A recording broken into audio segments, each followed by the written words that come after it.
lay the mattress tray on the floor. If you have carpet, then that's fine. If not, then lay down some cardboard and then take out the mattress support panels. There are a few screws that just hold it in. After you have removed all the screws that are holding them in, just lift them out and set them aside.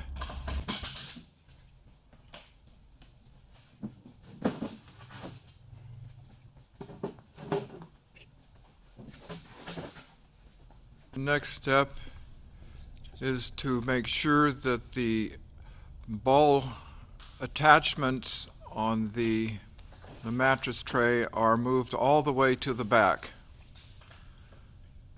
It requires a 7/16 inch socket. Next step is to put the leg arms on.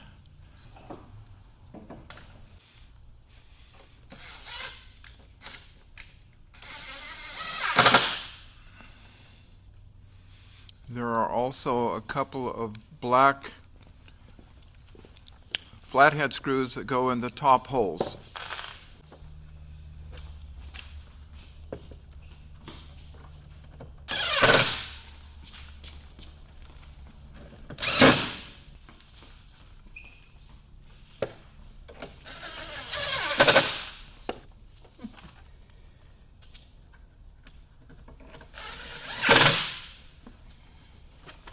The next step is to attach the leg pole between the two legs. It takes a 4mm bit, and there are some long decorative lag screws that are used to attach it. Lay the cabinet side down in this position and put on the white plastic bushing on the post, and then align the post with the trunnion hole and slip the side in. Then there is a spring clip that has to be put on the post that is showing on the inside of the bed now.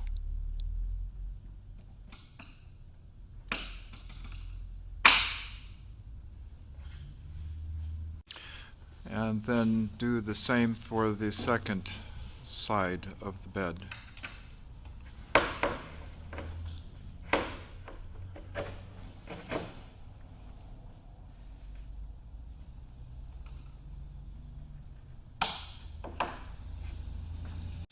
There are three pieces that get attached to the bottom of the bed case.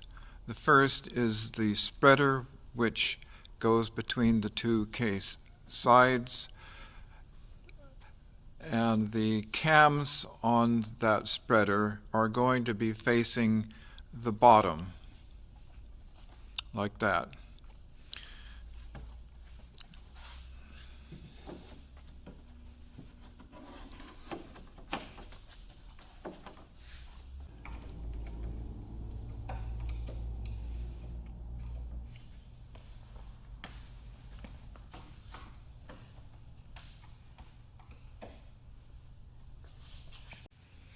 This is the back side of the bottom trim board. You'll see that there are some Raffix pins that are already set in this. Yours does not have those pins set in it. We are sending them to you. The stretcher that goes between the two case sides is going to be set on and maneuvered into the Raffix pins and then tightened.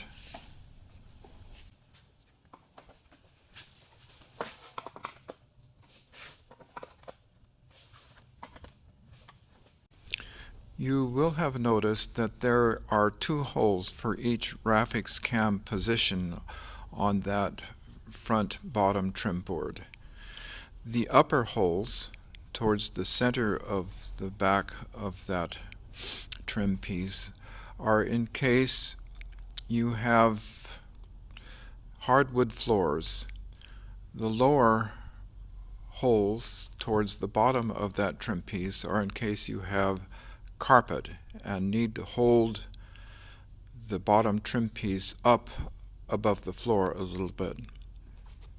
Now we're going to attach the bottom trim assembly to the bottom of the bed case. It's a little tricky.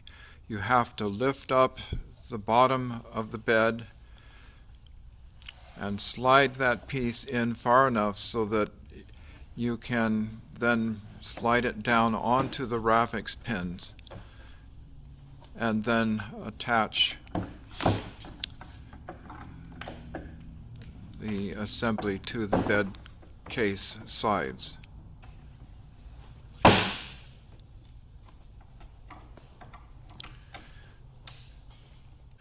The next step will be to install the gas pistons on either side of the bed. Notice that the case sides are spread out a little bit at the top so that if you need to lift the bed mattress tray in order to get the pistons on, they will not hit the bed stops. Okay, let's go ahead and put the first piston in. Alright, now we're going to have to lift the mattress tray up just a hair in order that the piston can slip on. And then to the second side.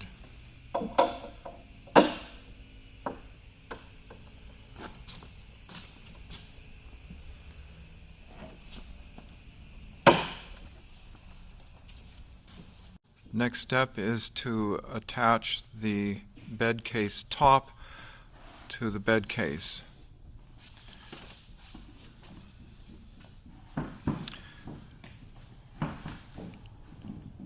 Once it's in position, then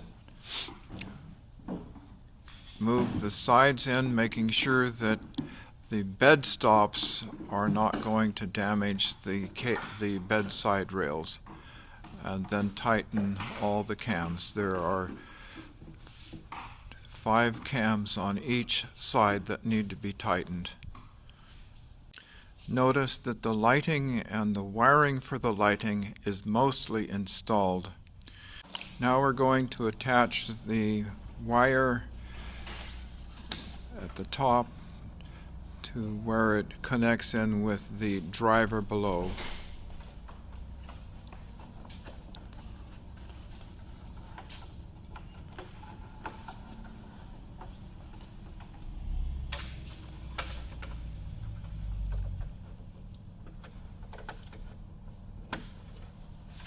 And then the extra slack is going to get taped down to the back so that it is not going to show when the bed is against the wall.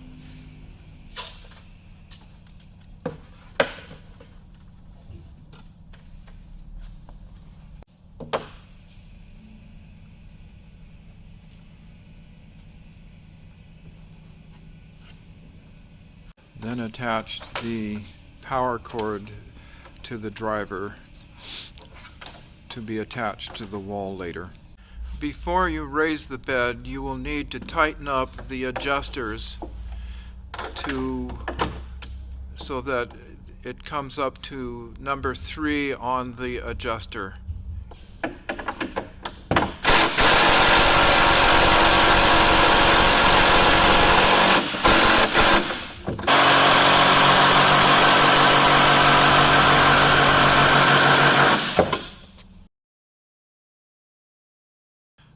Now we're going to raise the bed case up to the vertical position. You'll have to hold the leg pole and lift on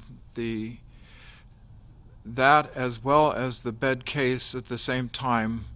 It takes 2 people.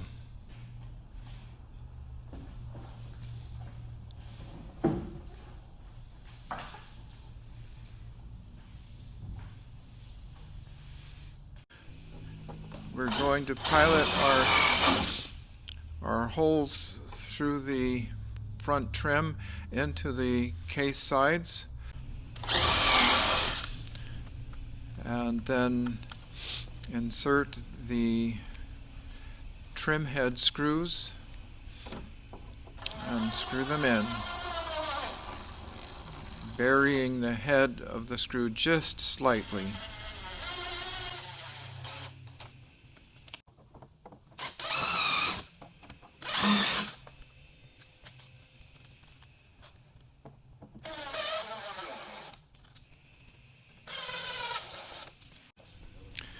Before you move the bed case up against the wall, you need to attach the handles. You will have to measure from the top of the tray down to this first strut to see where you can put the top hole of your handle so that it comes above that top strut. And then the second hole needs to go below that top strut. In this case, we are going to put the top hole 16 inches below the top of the bed case and about 3 inches on either side of the center seam.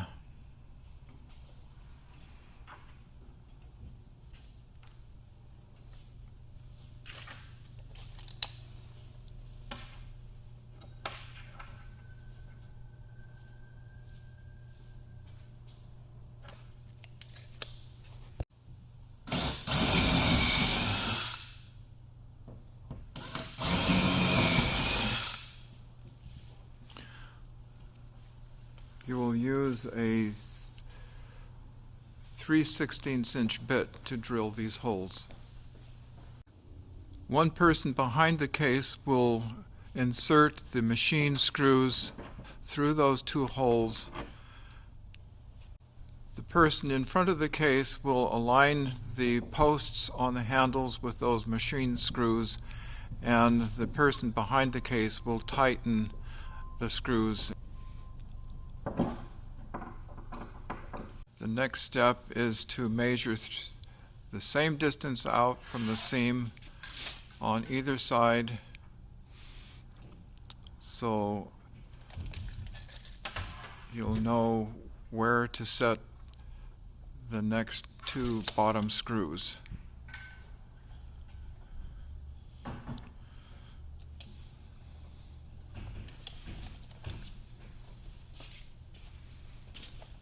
And then drill the hole right in the center there.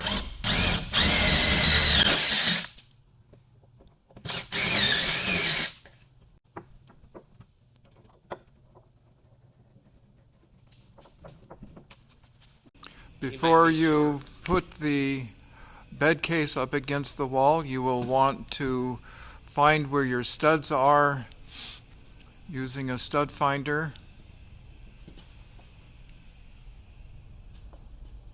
And put a mark just above where the top of the bed will be.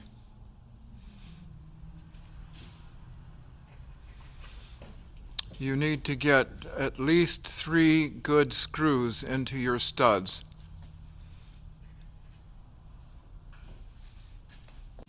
Now you'll move the bed case into the wall, into position where you want it.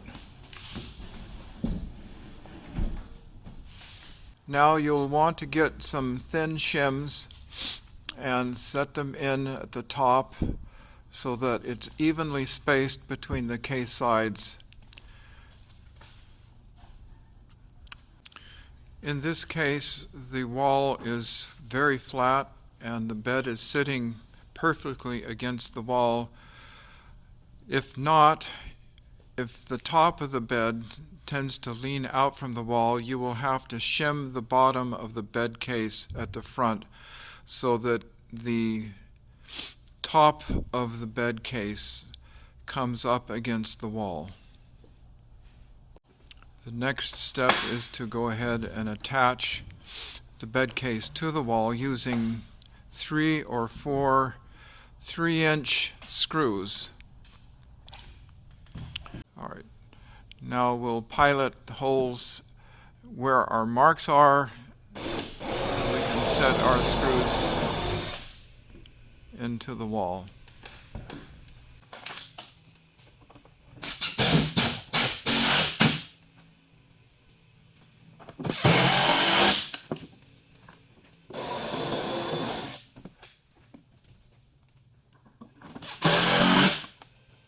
The next step is to pull the bed out of the case and down so that you can install the mattress support panels.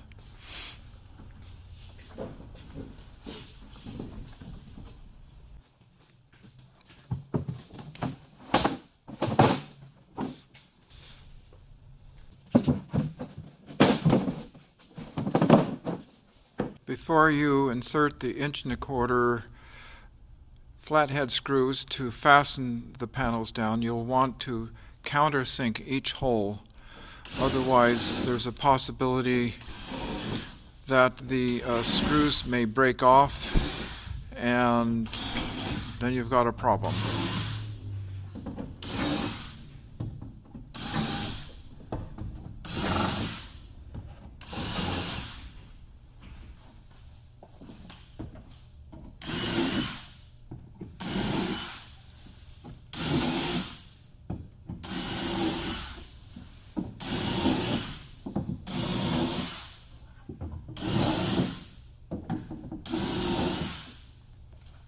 And go ahead and insert and tighten your screws down.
Congratulations.